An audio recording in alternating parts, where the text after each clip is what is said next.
नमस्कार मित्रांनो, आज मी तुम्हाला एक अशी गोष्ट सांगणार आहे जी ऐकून कदाचित तुम्ही थोडे हादराल, पण ही गोष्ट जाणून घेणं अत्यंत गरजेचं आहे. कल्पना करा, एक वयस्कर महिला, वय 70च्या पुढे, पूर्णपणे निरोगी, रोज चालणारी, घरकाम करणारी, आणि एक दिवस सकाळी उठताच अचानक जमिनीवर कोसळते.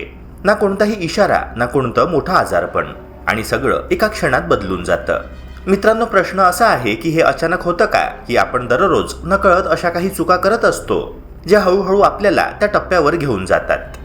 आजच्या ह्या व्हिडिओमध्ये मी तुम्हाला सकाळी उठल्यानंतर केल्या जाणाऱ्या 5 धोकादायक चुका सांगणार आहे, आणि त्याचबरोबर त्या टाळण्यासाठी अतिशय सोपे पण प्रभावी उपाय सुद्धा सांगणार आहे.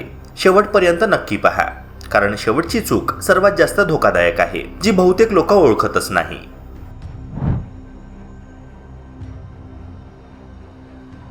मित्रांनो, पहिली आणि सर्वात सामान्य चूक म्हणजे झोपेतून अचानक उठणं. अनेक लोक डोळे उघडतात आणि लगेचच उठून उभे राहतात, जणू काही त्यांचं शरीर पूर्णपणे तयार आहे. पण मित्रांनो, वास्तव वेगळं असतं.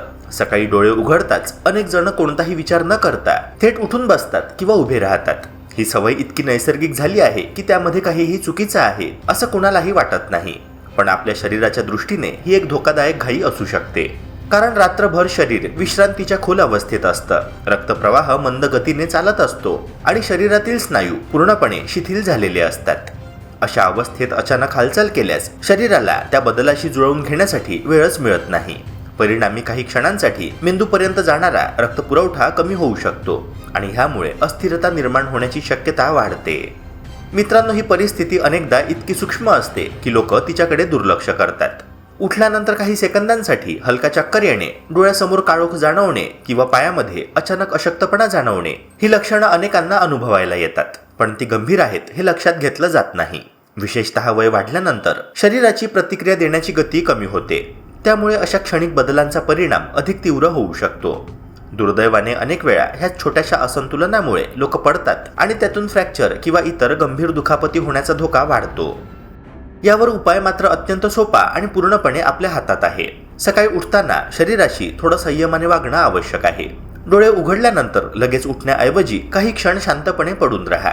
2-3 वेळा खोल श्वास घ्या, हातपाय हलकेच हलवा आणि शरीराला जाग होण्याची संधी द्या. त्यानंतर हळूहळू बसून काही सेकंद स्थिर बसा आणि जेव्हा तुम्हाला पूर्णपणे संतुलित वाटेल तेव्हाच उभे राहा. मित्रांनो, ही छोटीशी सवय केवळ पडण्याचा धोका कमी करत नाही, तर तुमच्या दिवसाची सुरुवातही अधिक सुरक्षित आणि स्थिर बनवते.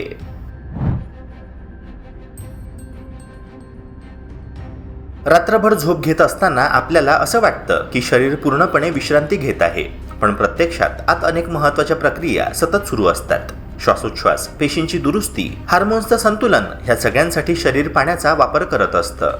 त्यामुळे सकाळी उठल्यावर शरीरामध्ये थोड्याफार प्रमाणात पाण्याची कमतरता निर्माण झालेली असते. ही कमतरता आपल्याला जाणवत नाही, कारण तहान ही भावना लगेच जागृत होत नाही, पण तरीही शरीराला त्या क्षणी सर्वात जास्त गरज असते ती पाण्याचीच.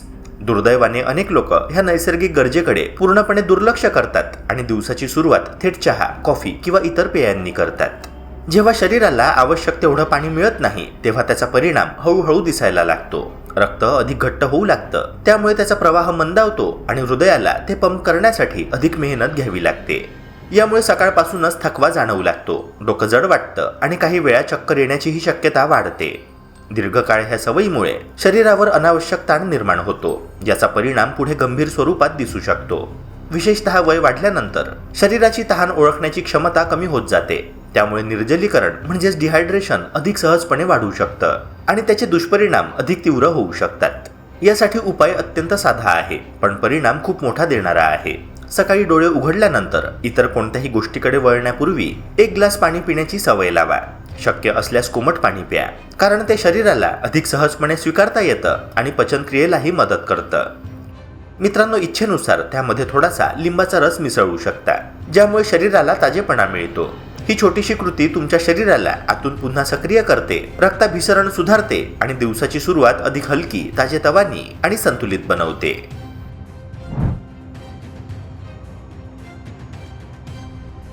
मित्रांनो, सकाळची सुरुवात अनेकांसाठी कॉफीच्या सुगंधानेच होत असते.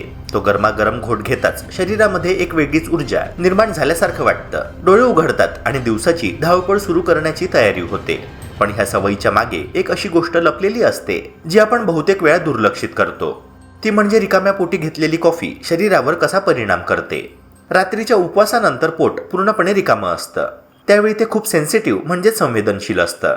अशा वेळी थेट कॉफी घेतल्यास शरीराला अचानक एक उत्तेजना मिळते, पण ती नैसर्गिक नसून कृत्रिम असते, जी पुढे जाऊन पचन संस्थेवर दबाव निर्माण करू शकते. कॉफीमध्ये असलेलं कॅफीन पोटामध्ये आम्ल निर्मिती वाढवतं आणि जेव्हा पोटामध्ये अन्न नसतं तेव्हा हे आम्ल थेट पोटाच्या आतील भिंतींवर परिणाम करतं. सुरुवातीला फक्त सौम्य जळजळ, हलकी अस्वस्थता किंवा ढेकर येणं इतकंच जाणवतं, पण हळूहळू ही समस्या वाढत जाते. काही लोकांना ॲसिडिटी, छातीमध्ये जळजळ, अपचन किंवा पोटदुखीचा त्रास सुरू होतो आणि दीर्घकाळ दुर्लक्ष केल्यास गंभीर समस्या निर्माण होण्याची शक्यता वाढते. याशिवाय सकाळच्या वेळी कॉफी घेतल्यामुळे शरीरामध्ये ताण निर्माण करणाऱ्या हार्मोन्सची पातळीही वाढू शकते, ज्याचा परिणाम मनस्थिती, झोप आणि पचन यावर होत असतो. ही सगळी प्रक्रिया शांतपणे घडत राहते, त्यामुळे अनेकांना तिचा अंदाजही येत नाही. पण मित्रांनो, ह्या सवयीमध्ये छोटासा बदल करून आपण मोठा फरक घडवू शकतो. कॉफी घेण्याआधी काहीतरी हलकं आणि पचायला सोपं खाणं अत्यंत फायदेशीर ठरतं. उदाहरणार्थ एक केळ, थोडे भिजवलेले बदाम, थोडे सुकामेवे आणि अगदी साधं बिस्किट सुद्धा पोटाला आधार देऊ शकतं. यामुळे पोटात तयार होणारं आम्ल अन्नासोबत मिसळतं आणि त्याचा थेट परिणाम पोटाच्या भिंतींवर होत नाही. त्याचबरोबर सकाळी आधी पाणी पिण्याची सवय लावली तर शरीर अधिक संतुलित राहतं. ही साधी पण शहाणी सवय तुमच्या पचन संस्थेचं संरक्षण करतं आणि कॉफीचा आनंदही कोणत्याही त्रासाशिवाय घेता येतो.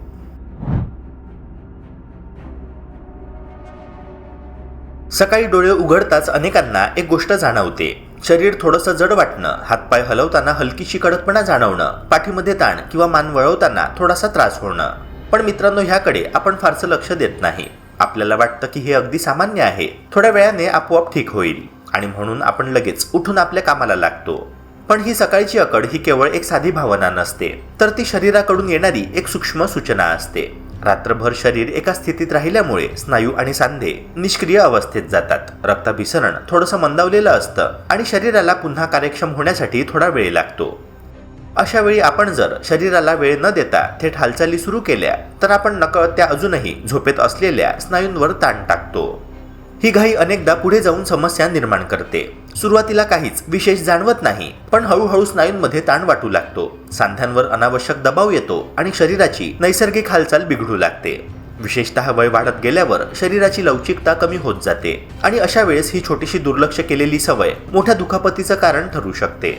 एखादं चुकीचं पाऊल, अचानक संतुलन बिघडणं किंवा स्नायू ताणून घेणं ह्या सगळ्यांचा उगम अनेकदा सकाळच्या त्या काही मिनिटांमध्ये असतो, जेव्हा शरीर अजून पूर्णपणे तयार नसतं.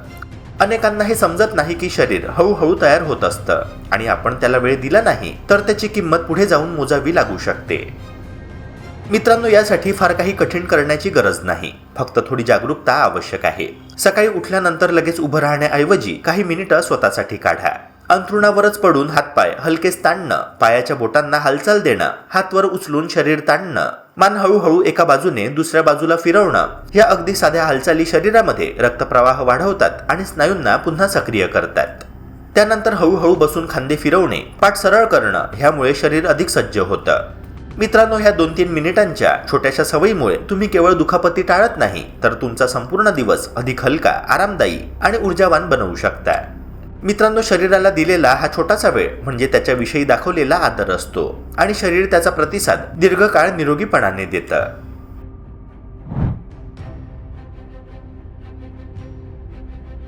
मित्रांनो, सकाळी उठल्यानंतर आपण कसे उभे राहतो याकडे बहुतांश लोक कधीच लक्ष देत नाही. ही एक इतकी साधी आणि रोजची कृती आहे की ती आपोआप घडते आणि म्हणूनच तिच्यामध्ये दडलेला धोका आपल्याला जाणवत नाही. अनेक जण अंथरुणातून उठताना पाठ थोडी वाकलेली ठेवतात, खांदे पुढे झुकलेले असतात आणि नजर आपोआप खाली जमिनीकडे जाते. ही मुद्रा सुरुवातीला फारशी चुकीची वाटत नाही, पण हळूहळू ती शरीराची सवय बनते.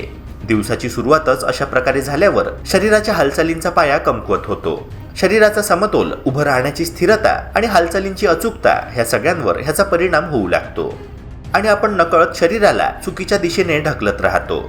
वाकलेल्या स्थितीत उभं राहणं केवळ बाह्य दिसण्यापुरतं मर्यादित नसतं, तर त्याचे परिणाम शरीराच्या आत खोलवर जाणवतात. अशा मुद्रेमुळे छातीवर आणि फुफ्फुसांवर दबाव येतो, ज्यामुळे श्वास पूर्णपणे घेणं कठीण होतं आणि शरीराला पुरेसा ऑक्सिजन मिळत नाही.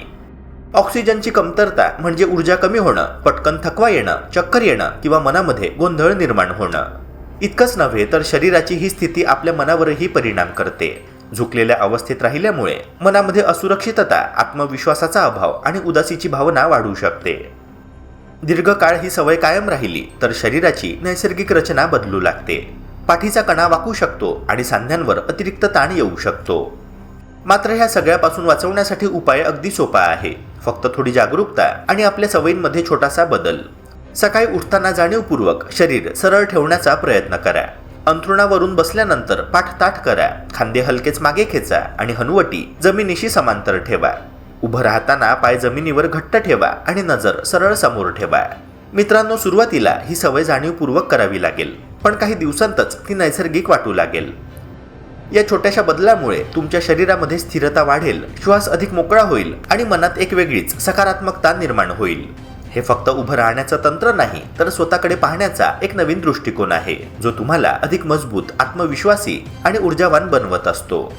मित्रांनो, आपण रोज करत असलेल्या ह्या छोट्या चुका कदाचित आज काहीच त्रास देत नाही, पण त्या हळूहळू तुमचं आरोग्य कमजोर करत असतात आणि एक दिवस अचानक त्याचा मोठा परिणाम दिसून येतो. पण चांगली बातमी अशी आहे की हे सगळं तुमच्या हातामध्ये आहे. आजपासून फक्त काही छोट्या सवयी बदलल्या तर तुम्ही तुमचं भविष्य अधिक सुरक्षित, निरोगी आणि ऊर्जावान बनवू शकता. जर तुम्हाला हा व्हिडिओ उपयुक्त वाटला असेल तर लाईक करा, चॅनलला सबस्क्राईब करा आणि बेल आयकॉन प्रेस करायला विसरू नका. भेटूया पुन्हा एका नव्या व्हिडिओसह. जय हिंद, जय महाराष्ट्र.